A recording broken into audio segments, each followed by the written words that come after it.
ಆರಂಭದಲ್ಲಿ ಹಾಸನಕ್ಕೆ ಮಾತ್ರ ಸೀಮಿತವಾಗಿದ್ದ ಪ್ರಜ್ವಲ್ ರೇವಣ್ಣ ಅವರ ಪೆನ್ ಡ್ರೈವ್ ಪ್ರಕರಣ ಈಗ ರಾಜ್ಯಾದ್ಯಂತ ಹೆಚ್ಚು ಸದ್ದು ಮಾಡ್ತಾ ಇದೆ. ಗೌಡರ ಕುಟುಂಬಕ್ಕೆ ಒಂದು ರೀತಿ ಮುಜುಗರ ತರುವಂತಹ ಪ್ರಸಂಗ ಉಂಟಾಗಿದ್ದು ದೇಶವನ್ನೇ ಬಿಟ್ಟು ಬೇರೆ ಕಡೆಯಲ್ಲಿ ಪ್ರಜ್ವಲ್ ರೇವಣ್ಣ ಇದ್ದಾರೆ. ಇದರ ನಡುವೆ ಎಸ್ಐಟಿ ಇದೀಗ ತನಿಖೆಯನ್ನು ಕೈಗೆತ್ತಿಕೊಂಡಿದ್ದು ಎಸ್ಐಟಿ ತನಿಖೆ ಎಲ್ಲಿ ತನಕ ಬಂದಿದೆ, ಮುಂದಕ್ಕಾಗುವಂತಹ ಬೆಳವಣಿಗೆಗಳು ಹೇಗಿರಬಹುದು ನೋಡ್ತಾ ಹೋಗೋಣ.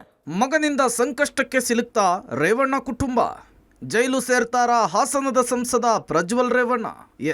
ಪ್ರಜ್ವಲ್ ರೇವಣ್ಣ ಅವರದ್ದು ಎನ್ನಲಾದ ವಿಡಿಯೋ ಪ್ರಕರಣ ರಾಜ್ಯ ರಾಜಕಾರಣದಲ್ಲಿ ದೊಡ್ಡ ಬಿರುಗಾಳಿಯನ್ನೇ ಎಬ್ಬಿಸಿದೆ. ಮೊದಲ ಹಂತ ಮುಗಿದು ಎರಡನೇ ಹಂತದ ಅಖಾಡದ ಕಾವು ಜೋರಾದ ಹೊತ್ತಲೇ ಪೆನ್ ಡ್ರೈವ್ ಪ್ರಕರಣ ಭಾರೀ ಸಂಚಲನ ಸೃಷ್ಟಿಸಿದೆ. ಈ ಪ್ರಕರಣದಿಂದ ಮಾಜಿ ಪ್ರಧಾನಿ ದೇವೇಗೌಡರ ಕುಟುಂಬ ತೀವ್ರ ಮುಜುಗರಕ್ಕೊಳಗಾಗಿದೆ. ಗೌಡ್ರ ಘನತೆಗೆ ಧಕ್ಕೆ ತಂದಿದೆ. ಮರ್ಯಾದೆ ಬೀದಿಗೆ ಬಿದ್ದಂತಾಗಿದೆ. ಇಡೀ ನಾಗರಿಕ ಸಮಾಜವೇ ತಲೆ ತಗ್ಗಿಸುವಂತೆ ಮಾಡಿದೆ. ಪ್ರಜ್ವಲ್ ರೇವಣ್ಣ ಬಂಧನಕ್ಕೆ ಆಗ್ರಹಿಸಿ ರಾಜ್ಯಾದ್ಯಂತ ತೀವ್ರ ಹೋರಾಟ ಆರಂಭವಾಗಿದೆ. ಪ್ರಜ್ವಲ್ ಪ್ರತಿಕೃತಿಯನ್ನು ದಹಿಸಿ ಮಹಿಳೆಯರು, ಕಾಂಗ್ರೆಸ್ ಕಾರ್ಯಕರ್ತರು, ವಿವಿಧ ಸಂಘಟನೆಗಳು ಪ್ರತಿಭಟನೆ ನಡೆಸ್ತಾ ಇವೆ. ಪ್ರಜ್ವಲ್ ರೇವಣ್ಣ ಜೈಲು ಸೇರ್ತಾರಾ ಅನ್ನುವಂತಹ ಪ್ರಶ್ನೆ ಉದ್ಭವಿಸಿದೆ. ಎಸ್ಐಟಿಯನ್ನ ನ್ಯಾಯಾಂಗದ ಸುಪರ್ದಿಯಲ್ಲಿ ಎಸ್ಐಟಿಯನ್ನ ಮಾಡಿದರೆ ಸೂಕ್ತ ಇತ್ತು ಅಂತ ನಾವು ಭಾವಿಸ್ತೀವಿ. ಆದರೆ ಈಗ ಆಗಿರುವಂತಹ ಎಸ್ಐಟಿ ಶೀಘ್ರವಾಗಿ ತನಿಖೆಯನ್ನು ಮಾಡಬೇಕು. ಮತ್ತು ಪ್ರಜ್ವಲ್ ರೇವಣ್ಣ ವಿದೇಶಕ್ಕೆ ಹೋಗಿದ್ದಾರೆ ಅನ್ನುವ ಸುದ್ದಿ ಮಾಧ್ಯಮದಲ್ಲಿ ಓಡಾಡ್ತಾ ಇದೆ. ಹಾಗಿದ್ರೆ ಅವರನ್ನು ವಾಪಸ್ ಕರೆಸೋದಕ್ಕೆ ತಕ್ಷಣದಲ್ಲಿ ವ್ಯವಸ್ಥೆ ಮಾಡಬೇಕು. ಯಾಕೆಂದರೆ ಅವರ ಮೇಲೆ ಆರೋಪ ಇದೆ. ಆರೋಪ ಸಾಕ್ಷಿ ನಾಶಗಳು ಆಗದೇ ಇರುವ ಥರದಲ್ಲಿ ಸರ್ಕಾರ ಕ್ರಮ ವಹಿಸಬೇಕು. ಪ್ರಜ್ವಲ್ ರೇವಣ್ಣ ಅಶ್ಲೀಲ ವಿಡಿಯೋದಿಂದ ಮಾಜಿ ಸಚಿವ ಎಚ್.ಡಿ. ರೇವಣ್ಣ ಮೇಲೂ ಕೂಡ ಎಫ್ಐಆರ್ ದಾಖಲಾಗಿದ್ದು ಇಡೀ ಕುಟುಂಬಕ್ಕೆ ಪ್ರಜ್ವಲ್ ಕಂಟಕವಾಗಿ ಪರಿಣಮಿಸಿದ್ದಾರೆ. ಮೊದಲ ಹಂತದ ಚುನಾವಣೆ ಮುಗಿತಾ ಇದ್ದಂತೆ ಪ್ರಜ್ವಲ್ ಜರ್ಮನಿ ಫ್ಲೈಟ್ ಅನ್ನು ಹತ್ತಿದ್ದಾರೆ. ಆದರೆ ಸದಾ ಕಾರ್ಯಕರ್ತರಿಂದ ಗಿಜಿಗುಡ್ತಿದ್ದ ಹೊಳೆನರಸೀಪುರದ ಮನೆ ಬಿಕೋ ಅಂತಿದೆ.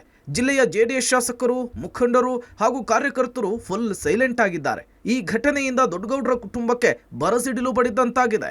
ಮಾಜಿ ಮುಖ್ಯಮಂತ್ರಿ ಎಚ್.ಡಿ. ಕುಮಾರಸ್ವಾಮಿ ಅಂತೂ ಈ ವಿಷಯಕ್ಕೂ ನಮ್ಮ ಕುಟುಂಬಕ್ಕೂ ದೇವೇಗೌಡರಿಗೂ ಸಂಬಂಧವೇ ಇಲ್ಲ.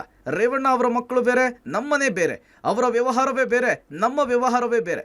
ರಾಜಕೀಯ ಸಭೆಗಳಲ್ಲಿ ಮಾತ್ರ ಸೇರ್ತಾ ಇದ್ವಿ ಅಂತ ಹೇಳಿ ಅಂತರವನ್ನು ಕಾಯ್ದುಕೊಳ್ಳುವ ಮಾತುಗಳನ್ನು ಶಿವಮೊಗ್ಗದಲ್ಲಾಡಿದ್ದಾರೆ. ಕುಟುಂಬದ ವಿರುದ್ಧ ಅಲ್ಲ. ಈಗ ರೇವಣ್ಣ ಅವ್ರ ಕುಟುಂಬ ಅಂದರೆ ರೇವಣ್ಣ ಅವರು, ಅವರ ಪತ್ನಿ, ಇಬ್ಬರು ಮಕ್ಕಳು. ಇಲ್ಲಿ ದೇವೇಗೌಡರ ಕುಟುಂಬ ಅನ್ನೋ ಪ್ರಶ್ನೆ ಬರಲ್ಲ. ಆಲ್ರೆಡಿ ನಾವು ಡಿವೈಡ್ ಆಗಿರೋರು ಬೇರೆ ಬೇರೆ ವಾಸ ಇದ್ದೇವೆ. ನಮ್ಮ ಬೇರೆ ಬೇರೆ ವ್ಯವಹಾರಗಳು ಇದ್ದಾವೆ. ನಮ್ದು ಯಾವುದೇ ವ್ಯವಹಾರಗಳಿಲ್ಲ. ರಾಜಕೀಯವಾಗಿ ಸಭೆಗಳಲ್ಲಿ ಭಾಗವಹಿಸ್ತೀವಿ. ಇದೇ ಇರ್ತಕ್ಕಂಥದ್ದು. ಇಲ್ಲಿ ಪ್ರಶ್ನೆ, ಈಗ ನನ್ನ ಮನೆ ಹತ್ರ ಬೆಳಿಗ್ಗೆ ಯಾವ ಕಾಂಗ್ರೆಸ್ನ ಒಂದು 15 ಜನ ಹೋಗಿ ಪ್ರೊಟೆಸ್ಟ್ ಮಾಡಿದ್ದಾರೆ. ಈಗ ನನ್ನ ಮನೆ ಮುಂದೆ ಹೋಗಿ ನನಗೂ ಅದಕ್ಕೂ ಸಂಬಂಧ ಏನು? ನನಗೂ ಅದಕ್ಕೂ ಸಂಬಂಧ ಏನಿದೆ? ದೇವೇಗೌಡರನ್ನ ಅದೇನೋ ಮುಖ ಹಾಕ್ಬಿಟ್ಟು ಏನೋ ಒಂದು ನೆನ್ನೆ ಹಣಕು ಪ್ರದರ್ಶನ ಮಾಡೋರು. ದೇವೇಗೌಡರ ಸಂಬಂಧ ಏನಿದಕ್ಕೆ? ನಾವು ದಿನ ಪ್ರತಿನಿತ್ಯ ಯಾರು ಎಲ್ಲಿ ಹೋಗ್ತಾರೆ ಅನ್ನೋದನ್ನ ನಾವು ಕಾಯ್ಕೊಂಡು ಕೊಡ್ಲಿಕ್ಕಾಗುತ್ತಾ? ವಯಸ್ಸಿನಲ್ಲಿ ಬೆಳೆದಿರ್ತಕ್ಕಂಥ ಮಕ್ಕಳು ಹಲವಾರು ರೀತಿಯ ಸಮಸ್ಯೆಗಳು ಅವರವ್ರದ್ದೇ ಆದಂಥ ರೀತಿ ಇರ್ತದೆ. ಇದಕ್ಕೆ ಇಂಥ ತಪ್ಪುಗಳು ಮಾಡ್ತಕ್ಕಂಥದ್ದು ಇತ್ತೀಚಿನ ದಿನಗಳಲ್ಲಿ ನಾವೇ ನೋಡ್ತೇವೆ. ತಪ್ಪುಗಳಾಗಿದ್ದಾಗ ಶಿಕ್ಷೆ ಆಗಲೇಬೇಕು.